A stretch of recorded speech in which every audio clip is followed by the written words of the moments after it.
You're listening to the Perth Property Show, Australia's only weekly property podcast by West Australian experts for West Australian listeners. Catch your latest episode every Monday at 7 a.m.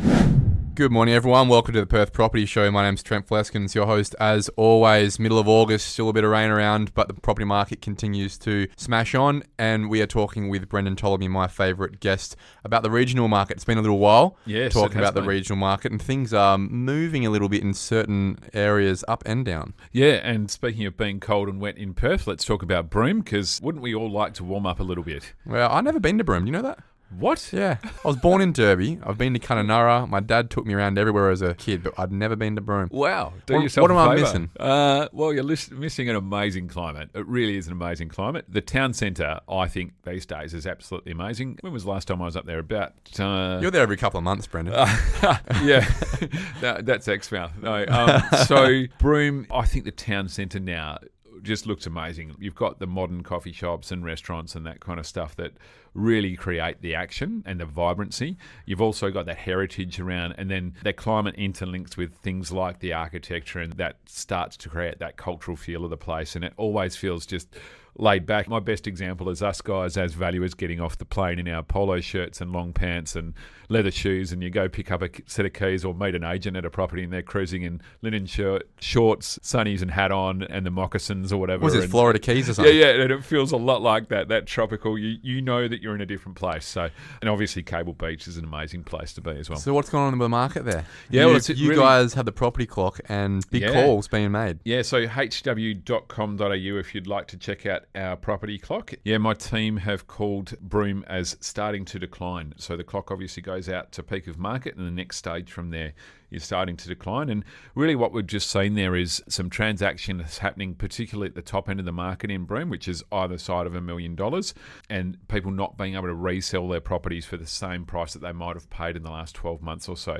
Why are people trying to sell their properties 12 months after they bought them? Well, good question, because isn't property a long-term hold? But everyone's circumstances change. We did see Broome go through that significant post-COVID and in COVID boom in terms of people trying to get into a market that they could see very active from a long-term rental point of view for returns, and very active from an Airbnb short-term rental market returns as well. And so you just see those people, the values increase on the back of that.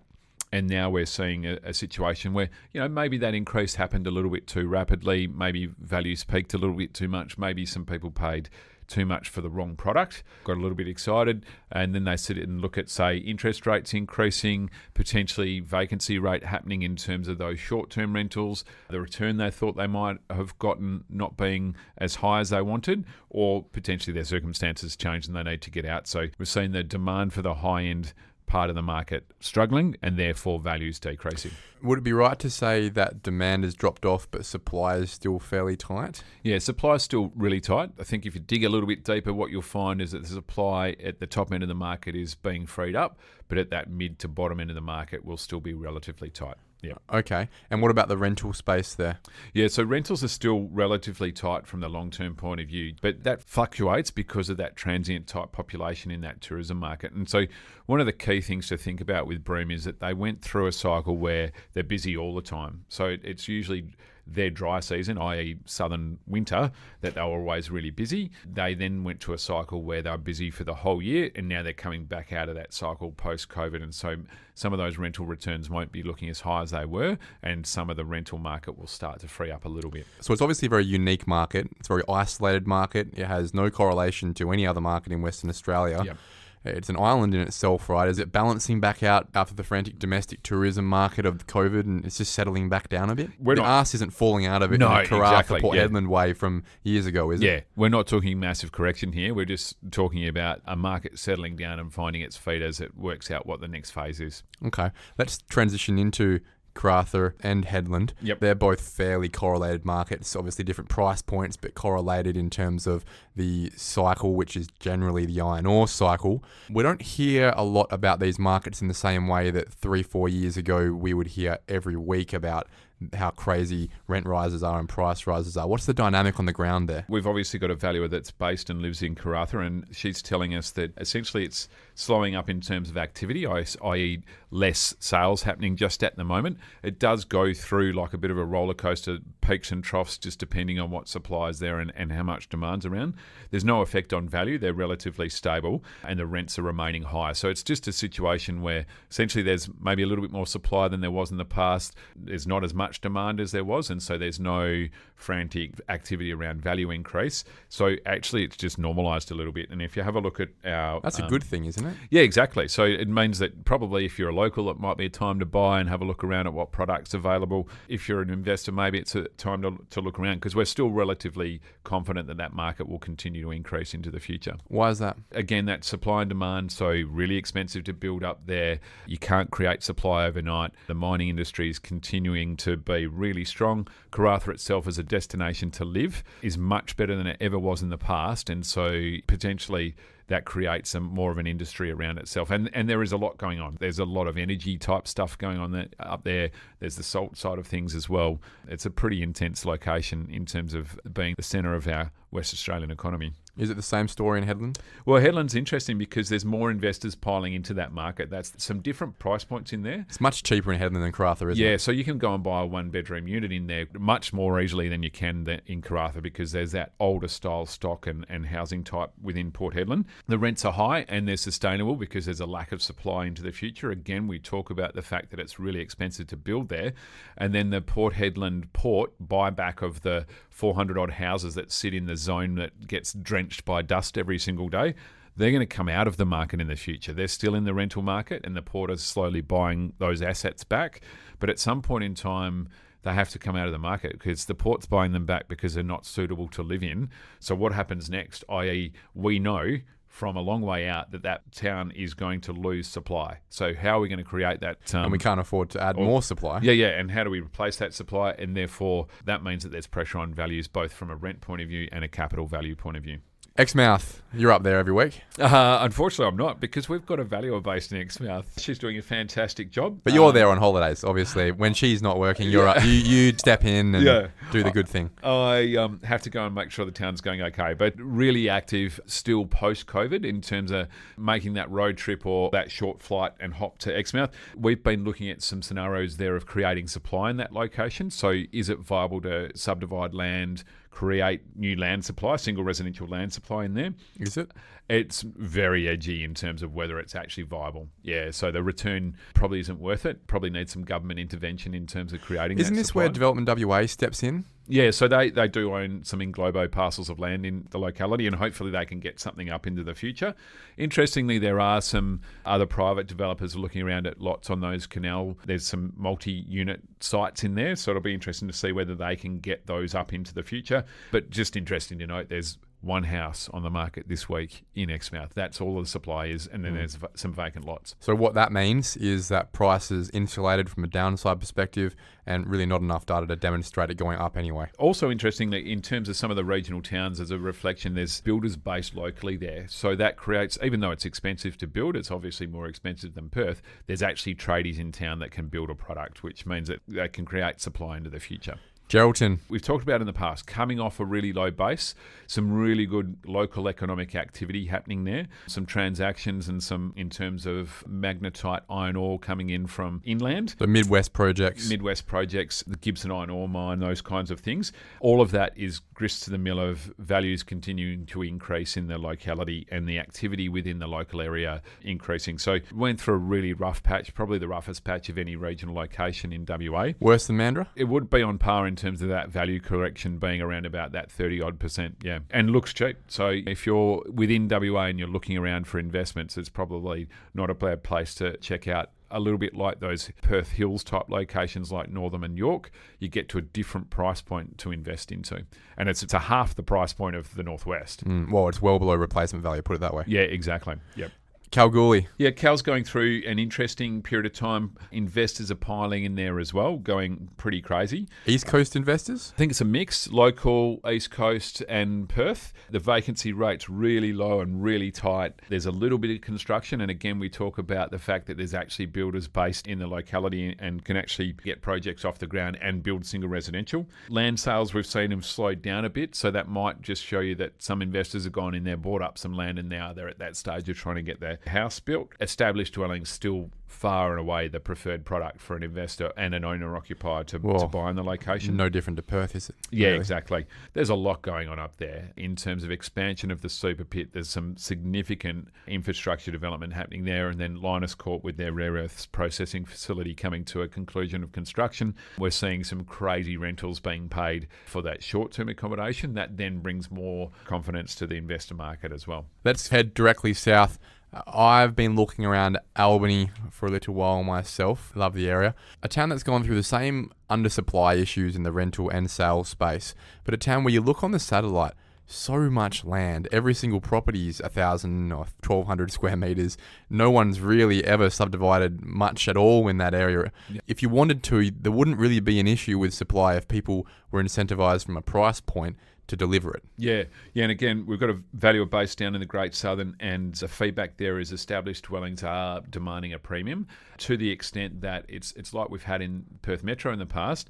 If we're doing a construction loan valuation at the moment, we can see there's definitive profit in buying a block of land and building a house at present in that marketplace, which doesn't happen very often. So there's a good tip for everybody. The lifestyle attraction to Albany is still significant. So when we're talking to buyers in the local area and renters, essentially they're coming to the location because they've worked out that they can work remotely. They're looking to slow down a little bit from the big city.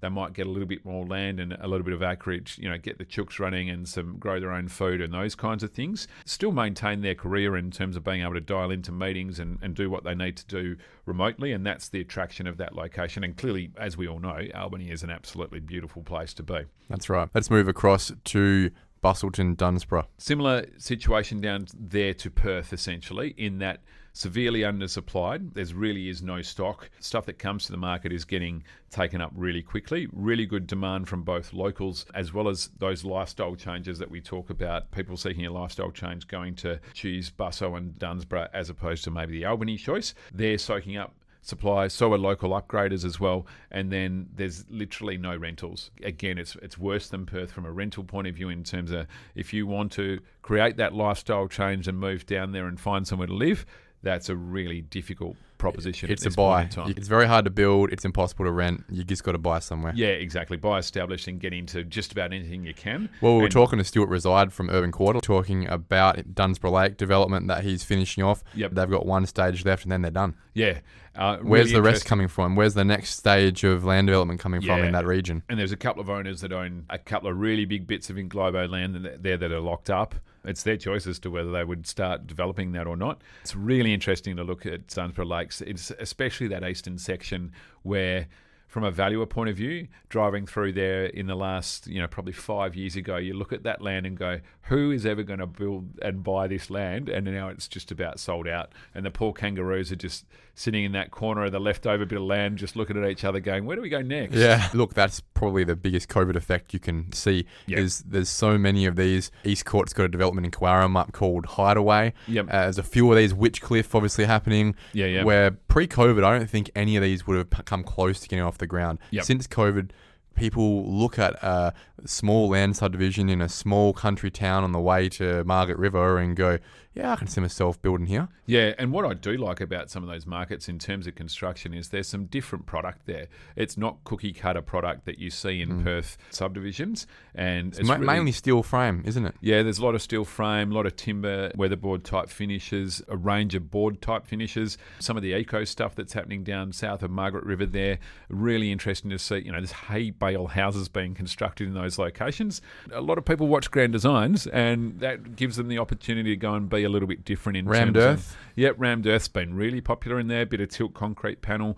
Really good to see those eco houses and ideas being tried in those locations. Hopefully we can get some of those ideas translated into Perth. I hope so too, because it is just quite astounding that the second you clip north of Mandurah, suddenly it's unacceptable to build in timber, rammed earth, steel, Yeah. hay bales, all these things. The second you're south of Mandurah, it's fantastic. Yeah. There's character. Yeah, exactly. And then you go north, and once you get out the other side, it's all got to be steel frame or concrete Exactly panel right. up north as well. So, yeah, it's pretty interesting. And I just wanted to pause there to make sure everyone understands that we are seeing value growth through that Dunsborough, Busselton, and back down to that Albany location as well. So, new contracts exceeding essentially the values that we've seen in the previous transactions. That's a modulation the last time we spoke. Last time we spoke, you were saying, come off the boil a little bit, still tight, but not seeing great growth. Yep. It's growing again. Yeah, it is growing again. In winter. Yeah. Yes, exactly. Yeah. So, up to Bunbury is pretty interesting because you get that intersection there of, okay, it's not so much a lifestyle and holiday type location, but you're back to that commerce proposition a little bit like Gero, where you've got a port, you've got a significant amount of really local investment in industry. And so you've got Kemerton Industrial Area and the Greenbushes, biggest and oldest lithium mine in the world down the road. And that's influencing people coming into town. So low end of the market there being soaked up by both investors and even companies and contractors that are working on those sites. And that's essentially because it's more affordable, but also because they need to be in that location. So again, value's increasing, a little bit less pressure on supply and a bit less pressure on rents in that location though. I think for anyone who's not tied to Perth, going and looking at the Bunbury market as an option for a lifestyle is a very smart idea. Yep. It's that much cheaper. You've pretty much got everything you need in Bunbury. Yep. All of those amenities, services, and whatnot. As long as you don't feel the need to be on a high street in Mount Lawley or Claremont or Leederville, it's certainly, for a cost of living argument, a winner. Yeah. It is often forgotten what infrastructure is in and, how big Bunbury is. And it's access to our favourite part of the world, the southwest. Yep. It's only an hour or two rather than 3 or 4. Yeah, exactly. And then you've got Ferguson Valley literally up the hill, which is a fantastic place to be as well. Mandurah is the last one I want to talk about. I know we're teetering on the edge here of regional and suburbia, but for me it is that frontier where it really has been the poster boy for getting absolutely smashed, as we said, in Geraldton, and now a recovery where a lot of people are seriously considering a life either in a subdivision north of Mandurah, being Carnarp Lakelands, or one slightly south, being Wannanup or Dawesville. Paul's Head in there as well. So it's really great, number one, to see the recovery in that. I think the working from home phenomena really creates the opportunity for Mandurah to grow, because there you're getting that location where people can still jump on the train or the freeway and get to the office when they need to, those 1 or 2 days a week, but then they can do what Mandurah was always mooted for, and the whole reason that it had attention in the past, and that is to get the lifestyle for a really good price point and be either on a golf course or a beach or a canal and actually enjoy the place that you live. I always found it quite ironic that people would go to Mandurah for their lifestyle, but then once they got there, they'd have to commute to Perth and lose that lifestyle in commuting time, essentially. The new world order of post-COVID and working from home creates the opportunity to enjoy that local lifestyle while still being engaged with the economy of the Perth CBD. I'd like to remind people that back in the last boom, the median house price of Mandurah was about 20% higher than the median house price of broader Perth. Yeah, so there's a lot of canal product there that, some significant homes built on canals, even in some cases across a couple of canal lots, those kinds of things, and that really dragged up that median house price in the location. Then you also got the beachfront type housing through there as well. Today, the median house price is $355,000 compared to $555 in Perth. Yeah, that's amazing, isn't it? And it just demonstrates that there is plenty of affordable housing in those suburbs around the outskirts of Mandurah for people to look at. Brendan, it's been a great little chat again about the regions. Thank you very much. Nice to cover off on the whole of WA, Trent. Thank you very much. We've got some interesting little stories, a little bit of change, things for people to look out for in the broom space, obviously. Yep. Seeing a bit of modulation there, but also the continual onslaught of prices in the southwest. Yeah. It has surprised a few of us, to be frank. Thank you very much for your time, mate. Speak soon. Cheers, Trent. Thank you. Thank you for listening to another episode of the Perth Property Show. If you've only just joined the conversation, you can catch up by heading over to our website, perthpropertyshow.com.au, subscribing to the podcast, or joining our Facebook page. Don't forget to tune in next Monday at 7 a.m. for more expert insights, local analysis, and suburb spotlights. Happy hunting!